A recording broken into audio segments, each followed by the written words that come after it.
I'm just curious, how can I go about, I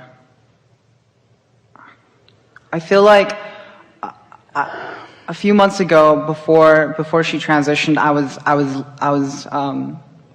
I felt really high. I was listening to you. I was meditating up on the Hollywood Hills in this beautiful park, and I just felt so exhilarated. I felt that feeling of being in my vortex. And so let's just say it like it was. In that moment, no resistance within you, somehow, some way, doesn't matter how you got there, but that's what being on that high-flying disc feels like. And I just, for whatever reason, focused not there. Doesn't matter. Everybody does it. Everybody does it because you've got momentum of other thoughts and a propensity to choose some of those other thoughts. But now that you know all that that means, and that you can choose the better feeling thought more and more and more and more often, then that understanding, that conversation is sort of uneventful and not very significant, and not something you want too much to practice the momentum of. Yeah. So I want to practice the high flying momentum more, and I was just curious, in what specific ways can I get myself there more often? Well, we said earlier, and we really, really mean this, that the easiest time to do it is first thing in the morning, because when you slumber, the momentum of everything that was before ceases. Now, you can reactivate yesterday's momentum by remembering what you were thinking about. And if you stay there for 17 seconds, you'll get that momentum going. But we really want you to hear that yesterday's momentum need not enter today's vibrational point of attraction. It's logical that it does, because you're habitual creatures, and because you've got same friends that you visit with, and you have these patterns that you've developed. But as you accept this small handful of things, first, all of your power, your point of power, is right here, right now, in this present moment. An easier way for you to hear that is, you have the power to choose any vibrational disc. You have the power to do it, you have the choice to do it, but you don't have sometimes the skill to do it yet, because law of attraction is yielding to you the vibrational equivalent of the momentum that you've already gotten established. So if you could accept from us, we are not kidding you at all, at all, at all. Yesterday's momentum has no power in today unless you reach into yesterday and today reactivate the thought of yesterday. You believe that? So when you get up and you know about this disc, and you know about thought, and you know about the 17-second rule, and we're not talking about food on the floor. You know that you've got 17 seconds to establish momentum, that you have choices. Then each day you do it, you'll get better and better and better at it. And so this is what we would do if we were standing in your physical shoes. We would put ourselves in our bed at night and we would say, tomorrow's going to be a whole new day, and I'm going to get off on the right vibrational foot tomorrow, and I'm looking forward to it, period. We wouldn't spend a lot of time beating any drums or making any promises to self or getting all girded up in determination. We would just softly make the statement to ourselves and then go to sleep as easily as we can. Then, in your first awareness that you are awake and aware, we would acknowledge it's a new day and a new possibility of momentum. And then we would contemplate these spinning discs that Abraham has been talking about, and we would just make a statement. I choose the high-flying disc. I choose the highest, most resistant-free vibration that I can find. And it's going to be fun to see what that choice of that disc yields for me today. And no big deal in any event. And then we would just take the day as it comes. But now, because you've gone that far in your statement of intent, in the first moment that you're not feeling as good as you were before you felt not as good as you feel, In other words, in the first moment that there's a dip in the way you feel, you'll have conscious awareness that you've maybe chosen another disc, and you might even have awareness of what subject it was that took you there. Because you have patterns of thought, you have issues that you deal with, you have certain people that take you there, you know that you do. And what's going to happen to you after a few days is you're not going to feel protective of this high-flying disc. You're going to feel confident in your ability to get there. Maybe for a while not confident in your ability to stay there, because life happens and you got stuff going on and there's momentum and there's people that you're dovetailing with, and some of them are easier to stay with than others. But gradually you'll begin to choose those conversations with others that are likely to keep you there, and avoid those conversations that are not. But in the avoiding, there is the actual choosing of the other. So you can't walk through your day and say, I'm not going to talk to you, because that person shows right up. Just the idea that you're not going to talk to that person puts you on the disc where they live. And then every corner you turn, there they are again. It's uncanny. They're like stalkers. They're everywhere you don't want them to be. Law of attraction, make sure of that. But as you play with this for a little while, you'll begin to notice the absolute correlation between the magical things, it will seem like magic, it isn't, that begin happening in your life. The rendezvous with thoughts and ideas and others that feel better and better and better, until eventually you'll have this attitude, oh yeah, I choose that disc and usually I can stay there for a little while, and I can't usually stay there all day, and it doesn't matter because each day I choose it again and again and again. You just get better and better at navigating your way up this emotional scale. We want you to picture, because this is really like let's start in another place. We want to talk about momentum, and we want to talk about influence, and we want to talk about the power of someone like your mother, who is now non-physically focused, who is pure positive energy, who holds no regrets, and who is focused upon you.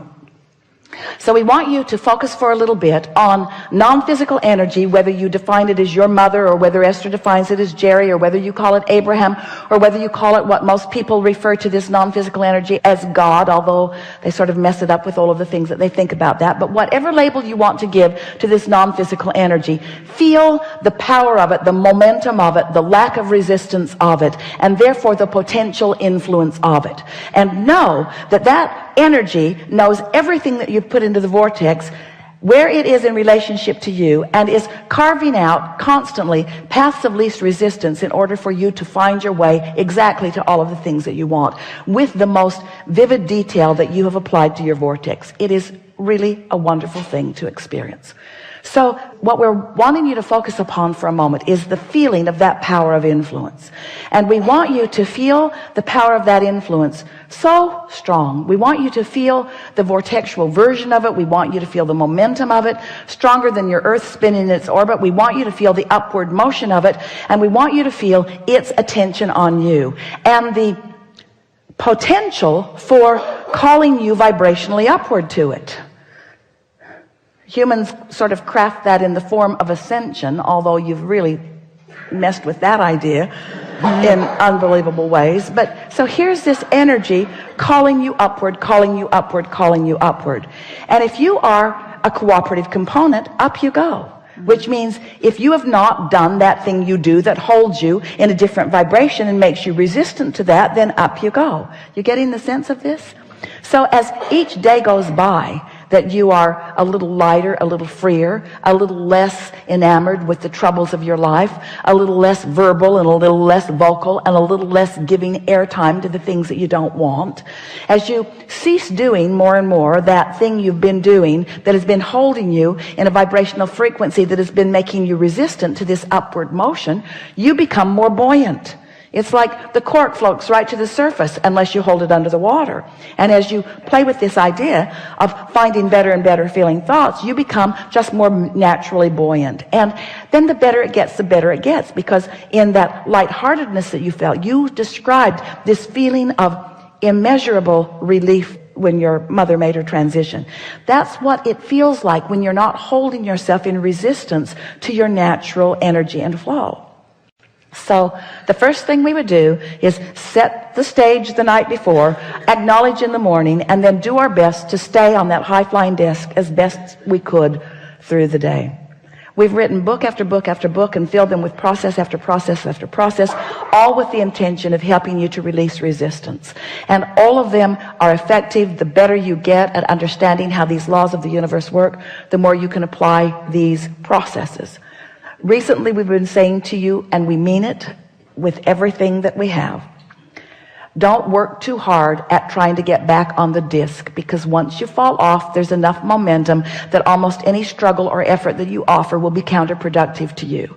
Because we love you so much, you get defensive. We love you so much, you try to justify. We love you so much, you try to explain to somebody who's not even asking. Well, you see, why I'm not on the disc is because of that and that and that and that and that. The less airtime you give to the explanation of why you don't feel good, the less you'll hold yourself in that other momentum that is counter to what you want.